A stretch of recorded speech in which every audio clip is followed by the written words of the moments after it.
Bienvenue à tous. Installez-vous confortablement, on vous emmène au cœur de l'action dans ce 8e de finale retour de la Ligue des Champions qui promet d'être historique. On espérait du spectacle et croyez-moi, vous n'êtes pas déçus.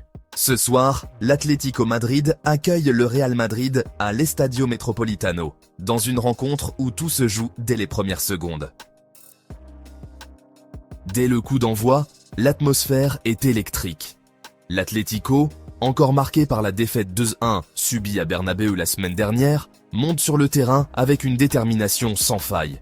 Et à peine 28 secondes après le début du match, c'est la première étincelle. Lors de la toute première possession, Conor Gallagher, ce titulaire surprise qui s'est imposé comme une révélation, se retrouve en position idéale dans la surface. D'un tir opportuniste, il envoie le ballon droit dans le filet, offrant aux Colchoneros un avantage immédiat et renversant ainsi les pronostics. Le stade explose et les supporters se soulèvent dans un frisson collectif. Mais attendez, ce n'est que le début. Le match est une véritable montagne russe d'émotions. Le Real Madrid, qui avait pourtant dominé le match aller, se retrouve dès la première minute sur la défensive, face à une attaque bien huilée de l'Atlético.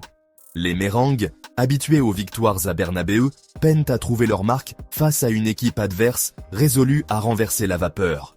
Carlo Ancelotti et ses hommes se battent bec et ongles pour revenir dans la rencontre, mais la rapidité et l'intensité du jeu de l'Atlético leur posent un défi de taille. Ici, un petit rappel pour vous. N'oubliez pas de vous abonner à la chaîne et d'activer la cloche pour ne rien rater de nos prochains contenus et moments forts du football international. Le match se poursuit sur un rythme effréné.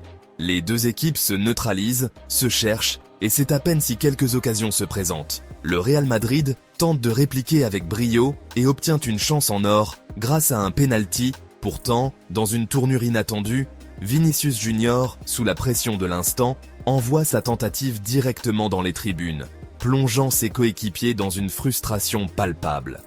Ce geste maladroit ouvre une parenthèse dramatique dans ce match déjà riche en rebondissements. Pendant ce temps, la tension monte non seulement à Madrid, mais également à travers l'Europe.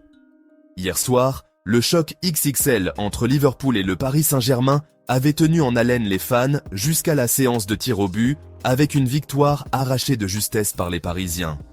Et ce soir, ce même suspense s'installe à l'Estadio Metropolitano. Même si le niveau de jeu global semble un peu en retrait, l'intensité et l'agressivité sont toujours au rendez-vous. Chaque action, chaque passe, chaque tacle est une invitation à l'adrénaline. Le temps file et, au terme d'un jeu acharné, les prolongations débutent. Les deux équipes, épuisées mais toujours déterminées, se lancent dans une dernière offensive avant de devoir trancher le sort lors de la séance de tir au but. Et c'est finalement Rudiger qui, en marquant ce tir salvateur, scelle la qualification des Merengues pour les quarts de finale. Une fin de match dramatique qui laisse tout le monde sans voix, mais qui confirme une chose. Le Real Madrid, malgré un début de match compliqué, sait se ressaisir et se battre jusqu'au bout. Voilà pour ce retour palpitant de la Ligue des Champions en ce 12 mars 2025. Merci de nous avoir suivis jusqu'au bout et restez connectés pour plus de contenu.